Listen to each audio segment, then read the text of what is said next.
नेपालको समकालीन राजनीतिमा सन् 2026को आम निर्वाचन एउटा यस्तो प्रस्थान बिन्दु बनेको छ जसले दशकौंदेखिको राजनीतिक एकाधिकार र पुरानो पुस्ताको नेतृत्वलाई पूर्ण रूपमा विस्थापित गरिदिएको छ। सन् 2025को सेप्टेम्बरमा भएको जेन जी आन्दोलनको राप र तापबाट उब्जिएको यो नयाँ शक्ति समीकरणले परम्परागत राजनीतिक दलहरू नेपाली कांग्रेस, नेकपा एमाले र नेकपा माओवादी केन्द्रको जग हल्लाइदिएको छ।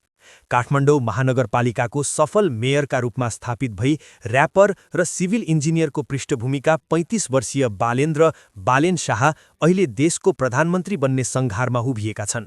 उनको नेतृत्वमा रहेको राष्ट्रिय स्वतन्त्र पार्टी रासवापाले 275 सदस्यीय प्रतिनिधि सभामा 182 सिट जित्दै करिब 2/3 नजिकको बहुमत हासिल गर्नुले नेपाली जनताको आमूल परिवर्तनप्रतिको भोकलाई प्रष्ट पार्दछ। यद्यपि यो प्रचण्ड बहुमतसँगै बालेन सरकारका अगाडि चुनौतीका पहाडहरू पनि उत्तिकै अग्ला छन्।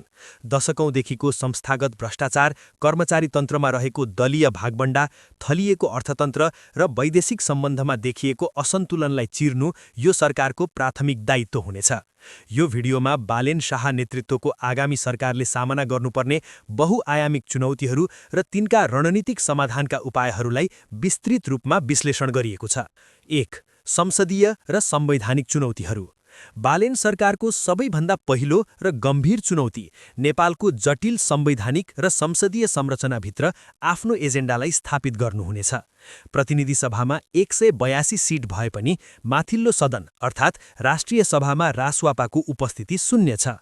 नेपालको संविधान अनुसार कुनै भी विधेयक कानून बन्नका लागि दुवै सदनबाट पारित हुनुपर्छ, जहाँ पुरानै दलहरूको वर्चस्व हुनुले सुधारवादी विधेयकहरूमा अवरोध सृजना हुन सक्छ।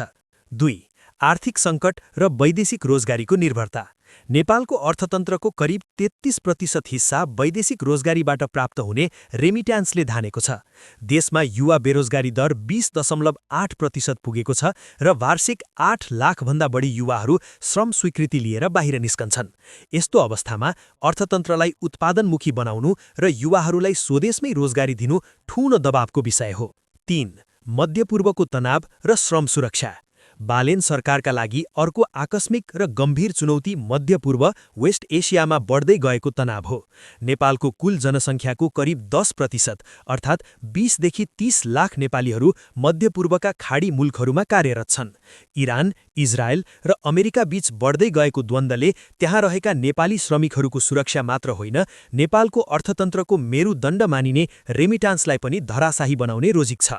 यदि त्यहाँबाट नेपालीहरू ठूलो सङ्ख्यामा फर्किनुपर्ने अवस्था आएमा उनीहरूको तत्काल व्यवस्थापन र रोजगारी बालेन सरकारका लागि अग्नि परीक्षा हुनेछ। 4. प्रशासनिक र कानुनी चुनौतीहरू। नेपालको निजामती सेवा र सुरक्षा निकायहरू दशकौंदेखि परम्परागत दलहरूको राजनीतिक संरक्षणमा जेलिएका छन्। नयाँ सरकारले ल्याउने सुधारका योजनाहरूलाई स्टेटस चाहने कर्मचारी तन्त्रले भित्रैदेखि अवरोध पुर्याउन सक्छ। साथै भ्रष्टाचार विरुद्धको अभियानमा उच्च पदस्थ व्यक्तिहरूलाई कानुनी दायरामा ल्याउँदा ठूला दलहरूसँगको सम्बन्ध र राजनीतिक स्थिरता कायम राख्नु चुनौतीपूर्ण हुनेछ। 5. सुकुम्बासी र भूमिको अधिकार। सुकुम्बासी समस्या बालेन शाहका लागि जति चुनौतीपूर्ण छ उत्ति नै अवसर पनि हो। देशभर रहेका करिब 45 लाख भूमिहीन मतदाताहरूको अपेक्षा लालपूर्जा प्राप्तिमा छ। काठमाडौँमा बागमती किनारका बस्ती हटाउँदा उनले डोजर आतंकको आरोप खेलेका थिए, जसको जवाफ उनले अहिले राष्ट्रिय स्तरमा दिनुपर्नेछ। 6. भू-राजनीतिक सन्तुलन। बालेन शाहको नेपाल फर्स्टको राष्ट्रवादी अडामले भारत र चीन दुवैका लागि नयाँ स्ट्राटेजिक चिन्ता र चासो पैदा गरेको छ।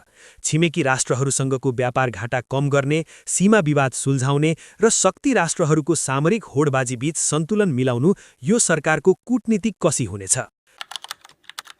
1. संघीयताको सुदृढीकरण र प्रशासनिक सुधार। बालेन शाहले संघीयतालाई प्रभावकारी बनाउन, प्रदेशलाई बलियो बनाउने र अधिकारका लागि काठमाडौँ धाउनुपर्ने अवस्थाको अन्त्य गर्ने सङ्कल्प गरेका छन्। संघीय मन्त्रालयको सङ्ख्या 18मा झार्ने र मन्त्रालयहरूमा 100 जना भन्दा बढी विज्ञहरूको टोली पुल अफ एक्सपर्ट्स परिचालन गर्ने योजना प्रभावकारी रूपमा लागू गर्नुपर्नेछ। 2. आर्थिक विविधीकरण र उत्पादनमा जोड। रेमिट्यान्सको जोखिम कम गर्न सरकारले आगामी 10 वर्षमा 5 लाख नयाँ रोजगारी सृजना गर्ने र अर्थतन्त्रको आकारलाई $100 बिलियन पुर्याउने लक्ष्य राखेको छ। यसका लागि 30,000 मेगावाट जलविद्युत उत्पादन गर्ने र सूचना प्रविधि आईटी निर्यातलाई अरबौं डलर पुर्याउन विशेष आर्थिक क्षेत्र घोषणा गर्ने योजना अगाडि सार्नु उपयुक्त हुन सक्छ। 3. मध्यपूर्वको सङ्कट र श्रम सुरक्षाको मार्गचित्र। मध्यपूर्वको सङ्कट व्यवस्थापनका लागि सरकारले तत्कालै क्राइसिस म्यानेजमेन्ट डेस्क स्थापना गर्ने र वैदेशिक रोजगारीका लागि नयाँ र सुरक्षित गन्तव्यहरू डाइभर्सिफाइड लेबर मार्केट्स खोज्ने नीति लिनुपर्नेछ। वैदेशिक रोजगारीबाट फर्केकाहरूको सिपलाई स्वदेशमै लगानी र उत्पादनमा जोड्ने गरी विशेष प्याकेजहरू ल्याइनुपर्नेछ। 4. सुशासन र भ्रष्टाचार विरुद्धको शून्य सहनशीलता। भ्रष्टाचार सम्बन्धी कानूनका छिर्दाब्रु टाल्ने र उच्च पदस्थहरूको सम्पत्ति छानबिन गर्ने कार्यलाई प्राथमिकता दिइनुपर्नेछ। सरकारी खरिद प्रक्रियालाई पूर्ण रूपमा पारदर्शी र अनलाइन बनाइनुपर्नेछ र मन्त्री परिषदका निर्णयहरूलाई जनतासामु प्रत्यक्ष प्रसारण गर्ने अभ्यासको थालनी हुनुपर्नेछ। 5. वास्तविक सुकुम्बासीको व्यवस्थापन। सुकुम्बासी समस्यालाई मानवीय र कानूनी दुवै कोणबाट हेर्दै वास्तविक भूमिहीनहरूको पहिचान गरी सुरक्षित आवास र जमिनको मालिक बनाउने नीति लिनुपर्नेछ। तर सार्वजनिक जमिन र वन क्षेत्र कब्जा गर्ने प्रवृत्तिलाई कडाइसाथ नियन्त्रण गरिनुपर्दछ। 6. सक्रिय कूटनीति र नेपाल फर्स्ट नीति। भारत र चीनसँग समान सक्रियता अर्थात् एक्टिभ न्युट्रालिटीको नीति लिँदै राष्ट्रिय हितलाई केन्द्रमा राखेर कूटनीतिक संवाद गरिनुपर्दछ। नेपाललाई दक्षिण एसियामा शान्ति र स्थिरताको केन्द्रमा स्थापित गर्ने लक्ष्य सरकारले लिनुपर्नेछ। निष्कर्ष: बालेन शाहको नेतृत्वमा बन्ने आगामी सरकार नेपालका लागि एउटा ऐतिहासिक अवसर हो। यदि उनले आफ्नो प्राविधिक दक्षता, युवाहरूको ऊर्जा र प्राप्त गरेको प्रचण्ड बहुमतलाई सही ढङ्गले परिचालन गर्न सके भने नेपालले शताब्दीौँदेखिको गरिबी र अस्थिरताबाट मुक्ति पाउनेछ। तर मध्यपूर्वको तनाव जस्ता बाह्य सङ्कट र आन्तरिक प्रशासनिक अवरोधलाई चिर्न सकेनन् भने पपुलिजमको राजनीतिले मात्र परिणाम दिन सक्दैन। बालेन सरकारका लागि पहिलो 100 दिन अग्नि परीक्षाको समय हुनेछ, जहाँ उनले साना कामबाट होइन ठूला संरचनात्मक सुधारबाट आफ्नो कार्यकालको सुरुवात गर्नुपर्नेछ।